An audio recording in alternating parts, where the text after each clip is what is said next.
Hello नमस्कार दोस्तों, study point 9 पे आप सभी का हार्दिक स्वागत है।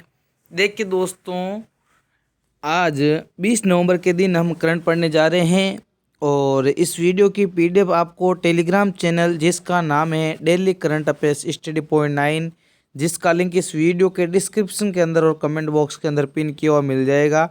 वहाँ से आप ज्वाइन कर सकते हो। क्लास शुरू करने से पहले मैं टॉप 10 क्वेश्चन स्टैटिक जीके का लूँगा, क्योंकि वर्तमान में जो स्टैटिक जीके हैं उसी के अंदर हमें बहुत ज़्यादा परेशानी झेलनी पड़ रही है।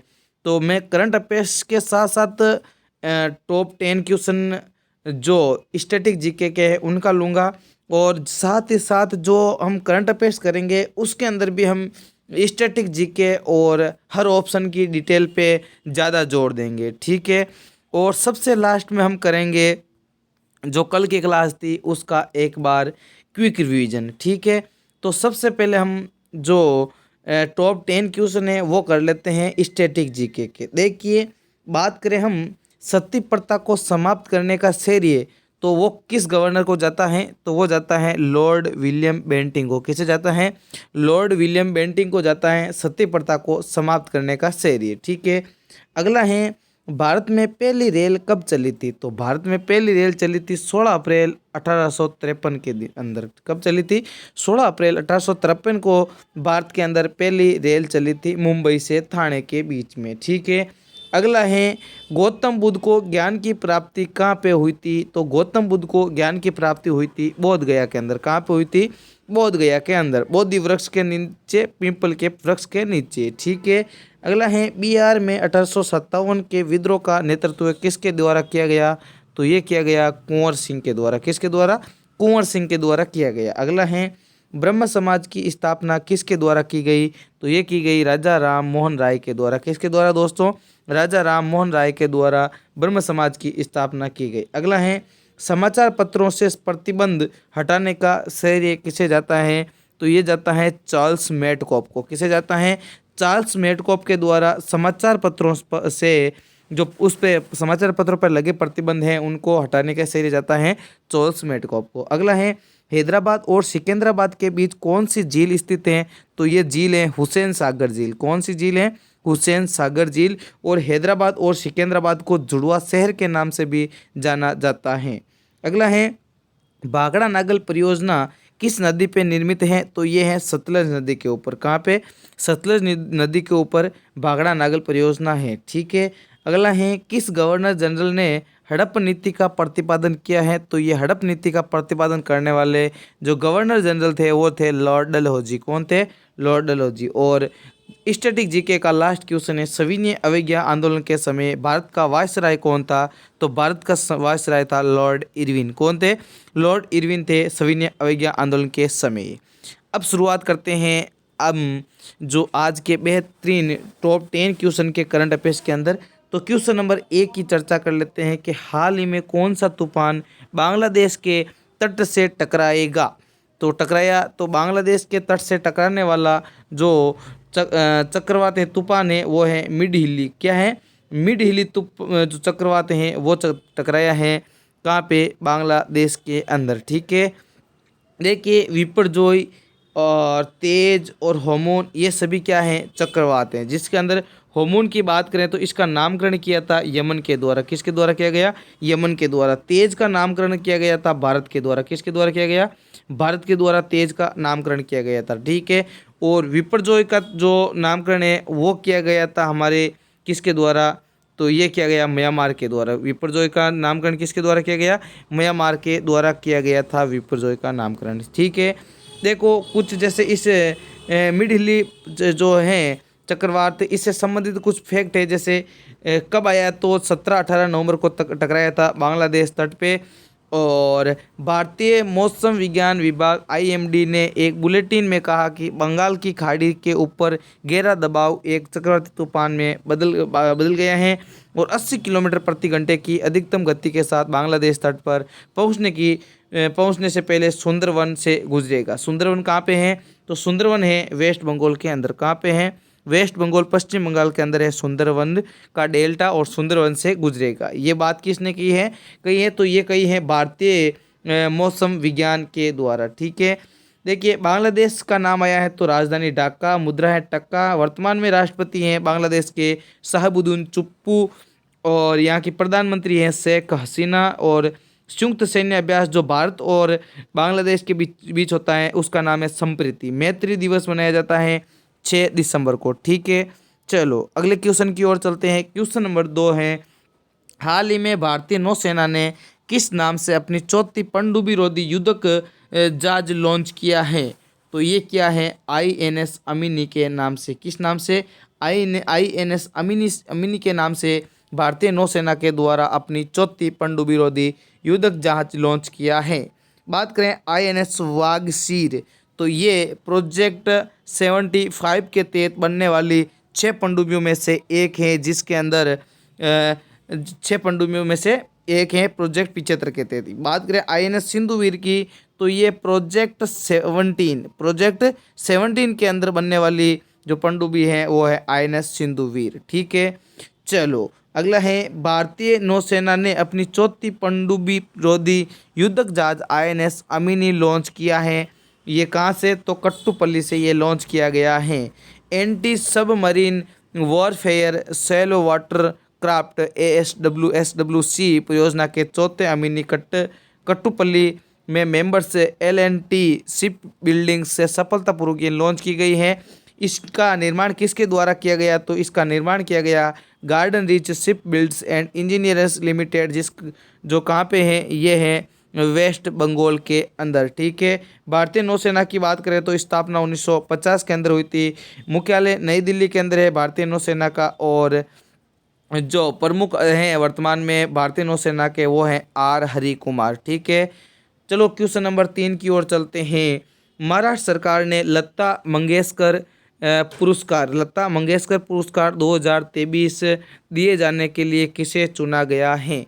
तो लता मंगेशकर पुरस्कार 2023 ये इनका नाम है, क्या नाम है इनका नाम है सुरेश वाडकर। क्या नाम है? सुरेश वाडकर। इनको 2023 का जो लता मंगेशकर पुरस्कार दिया जाएगा, जो किस सरकार के द्वारा दिया जाता है? महाराष्ट्र सरकार के द्वारा दिया जाता है। और लता मंगेशकर पुरस्कार 2023 के अंदर सुरेश वाडकर को दिया जाएगा। महाराष्ट्र सरकार ने सुरेश वाडकर को गान सामग्री लता मंगेशकर पुरस्कार 2023 देने की घोषणा की है। और ये सुरेश ईश्वर वाडसर अनुभवी पार्श्व गायक और राष्ट्रीय पुरस्कार विजेता भी है। इन्होंने 2018 के अंदर संगीत नाटक अकादमी पुरस्कार भी जीत चुके हैं। ठीक है, अगला क्वेश्चन है क्वेश्चन नंबर 4। मालदीव के 8वें राष्ट्रपति मोहम्मद मुइजू, कौन? मोहम्मद मुइजू के शपथ ग्रहण समारोह में भारत सरकार की ओर से प्रतिनिधित्व किसके द्वारा किया गया? तो ये आप इमेज के अंदर यहाँ पे देख सकते हो, ये भारत के हैं। और भारत के कौन है? वो है किरण रिजिजू, जो साइंस एंड टेक्नोलॉजी मंत्री हैं। किरण रिजिजू जी जो यहाँ पे देख सकते हो, ये यहाँ पे है मोहम्मद मुइजू। किसके? मालदीव के राष्ट्रपति। कौन है? मालदीव के राष्ट्रपति। आपको मैं पूछ लेता हूँ, मालदीव और मिनिकॉय को अलग करने वाला कौन सा चैनल है? ठीक है, ये आप कमेंट बॉक्स के अंदर जल्दी से जल्दी बताइए। ठीक है, तो ये हो जाएगा इसके अंदर ऑप्शन नंबर C, किरण रिजिजू यहाँ पे मालदीव के अंदर मोहम्मद मुइजू के शपथ ग्रहण समारोह के अंदर शामिल हुए थे। ठीक है, मालदीव के राष्ट्रपति का शपथ ग्रहण समारोह 17 नवंबर 2023 को हुआ था। समारोह में हुसैन मोहम्मद लतीफ़ ने भी मालदीव के 10वें उपराष्ट्रपति के रूप में शपथ ली है। और समारोह के लिए प्रधानमंत्री नरेंद्र मोदी जी को भी यहाँ पे आमंत्रित किया गया, लेकिन जो मालदीव के चुनाव से पहले भारत विरोधी बयानों की वजह से भारत सरकार ने केंद्रीय पृथ्वी विज्ञान मंत्री किरण रिजिजू को यहाँ पे भेजा है। ठीक है, मालदीव द्वीप समूह आधिकारिक तौर से मालदीव गणराज्य हिंद महासागर में स्थित एक द्वीपीय देश है। राजधानी है मालदीव की माले और मुद्रा है मालदीवी रुपया। राष्ट्रपति हो यहाँ पे बन गए हैं मोहम्मद मुइजू और उपराष्ट्रपति बन गए हैं हुसैन मोहम्मद लतीफ़। ठीक है, चलो अगले क्वेश्चन की ओर चलते हैं। Question number 5। हाल में पेड्रो सांचेज, कौन? पेड्रो सांचेज को किस देश के प्रधानमंत्री के रूप में दूसरी बार यहाँ पे चुना गया है? तो ये चुना गया है स्पेन का। कहाँ पे? स्पेन के दूसरी बार प्रधानमंत्री के रूप में चुने गए हैं पेड्रो सांचेज। ये आप इमेज के अंदर देख सकते हो, ये है पेड्रो सांचेज और ये स्पेन का झंडा। ठीक है, पेड्रो सांचेज ने 350 सांसदों में से 179 सांसदों का विश्वास प्राप्त किया है और उन्होंने स्पेन के प्रधानमंत्री के रूप में पुणे से चयनित हुए हैं। बात करें हम यहाँ पे मूल रूप से जून 2018 में ये पदभार ग्रहण किया था पहली बार। ठीक है, अब दूसरी बार इनका जो पेड्रो सांचेज है वो दूसरी बार यहाँ पे चयनित हुए हैं। स्पेन की राजधानी मैड्रिड है और मुद्रा है स्पेनिश पेस्टा नोट। देखो यहाँ पे ये वेरी इंपॉर्टेंट बन जाता है क्योंकि यहाँ पे ये देखो राफेल नाडाल नाम आया है, तो ये राफेल नाडाल किस खेल से संबंधित है? तो टेनिस से संबंधित है। किससे संबंधित है? टेनिस। तो आपसे ये पूछ सकते हैं कि राफेल नाडाल किस देश के निवासी है? तो ये स्पेन के निवासी हैं और ये किस खेल से संबंधित है? तो ये टेनिस से संबंधित है। किससे संबंधित है? टेनिस से संबंधित है। अगला देखिए क्वेश्चन नंबर 6, हाल ही में किस कैम्ब्रिज डिक्शनरी का वर्ल्ड ऑफ द ईयर घोषित किया गया? तो कैम्ब्रिज डिक्शनरी का वर्ल्ड ऑफ द ईयर के रूप में घोषित है हॉल यूनिसेट। क्या है? हॉल यूनिट जो शब्द है वो कैम्ब्रिज डिक्शनरी के अंदर वर्ल्ड ऑफ द ईयर घोषित किया गया है। ठीक है, क्वेश्चन नंबर 7 है, 21 नवंबर 2023 को कहाँ पर AIFF फीफा अकादमी लॉन्च किया जाएगा? देखो फीफा और ईफा ये दो अलग अलग अकादमी है। ठीक है, और ये ईफा लॉन्च की जाएगी भुवनेश्वर के अंदर। भुवनेश्वर कहाँ पे? ओडिशा की राजधानी भुवनेश्वर के अंदर ये लॉन्च की जाएगी। ईफा और फीफा प्रतिभा अकादमी 21 नवंबर को भुवनेश्वर के अंदर शुरू की जाएगी और ये 21 नवंबर को ये यहाँ पे शुरू की जाएगी और फीफा प्रतिभा विकास योजना TDS के तहत यहाँ पे आएगा। ठीक है, चलो देखो AIFF फीफा अकादमी 21 नवंबर को भुवनेश्वर के अंदर लॉन्च की जाएगी और फीफा की प्रतिभा विकास योजना के तहत जाने माने AIFF फीफा अकादमी शुरू की जाएगी। ये भुवनेश्वर के अंदर शुरू की जाएगी ओडिशा के अंदर। और आर्सन वेंगर जो यहाँ पे उद्घाटन करेंगे, जो कौन है? तो महान फुटबॉलर कोच हैं। ठीक है, ऑल इंडिया फुटबॉल फेडरेशन इसका फुल फॉर्म हो जाएगा। AIFF की फुल फॉर्म क्या हो जाएगी? ऑल इंडिया फुटबॉल फेडरेशन इसकी फुल फॉर्म हो जाएगी। 1937 के अंदर स्थापना हुई थी। मुख्यालय नई दिल्ली के अंदर है और अध्यक्ष हैं कल्याण चौबे। कौन है? कल्याण चौबे। क्वेश्चन नंबर 8 है, हाल ही में चर्चा में रही book Kashmir 3 the partition trilogy. देखो ये वेरी इंपॉर्टेंट बन जाती है। देखो एक तो आपको जो कश्मीर फाइल्स है मूवी है वो इम्पोर्टेंट बन जाती हैं, एक उसी के तर्ज पे एक बुक लिखी गई है कश्मीर 3 द पार्टीशन ट्राइलॉजी के नाम से। तो इसके जो लेखक हैं वो कौन हैं, ये बात यहाँ पे कही गई है। ठीक है, तो इसके लेखक हैं वो है मनरीत सोडी सोमेश्वर। कौन है? मनरीत सोडी सोमेश्वर इसके बुक के लेखक हो जाएंगे। ठीक है, ये आपको वेरी इंपॉर्टेंट है, ये आपको आप यहाँ पे 5 स्टार लगा लीजिए और वेरी इंपॉर्टेंट है। ठीक है ना। चलो क्वेश्चन नंबर 9 की बात करें, हाल ही में वर्ल्ड कप 2023 किसके द्वारा जीत लिया गया है? वो has recently won the world cup 2023। तो ये जीत लिया गया है ऑस्ट्रेलिया के द्वारा। किसके द्वारा जीत लिया गया है? ऑस्ट्रेलिया के द्वारा जीत लिया गया है। आप सभी को पता होगा क्योंकि यहाँ पे रिकॉर्ड था 5 करोड़ देखने का यहाँ पे। तो यहाँ पे ऑस्ट्रेलिया के द्वारा ये वर्ल्ड कप जीत लिया गया है और कितने विकेट से? 6 विकेटों के द्वारा ये जीत लिया गया है। ठीक है, ऑस्ट्रेलिया के द्वारा। ठीक है ना। किसको हरा के? तो भारत को हरा के यहाँ पे भारत उप विजेता रहा। कहाँ पे हुआ था? तो ये गुजरात के स्टेडियम जो नरेंद्र मोदी स्टेडियम वर्ल्ड का सबसे बड़ा स्टेडियम अहमदाबाद के अंदर गुजरात के अंदर हुआ था। 13वां संस्करण था यहाँ पे। और ICC की फुल फॉर्म बात करें तो international cricket council full form हो जाएगी। 1909 के अंदर स्थापना हुई थी ICC की और दुबई UAE के अंदर यहाँ पे मुख्यालय है। और वर्तमान में अध्यक्ष की बात करें तो वो ग्रेग बार्कले हैं। करंट अफेयर्स की बात करें यहाँ पे तो ICC के हॉल ऑफ फेम में शामिल होने वाले पहली भारतीय महिला क्रिकेटर की बात करें तो वो है डायना एडुलजी। कौन है?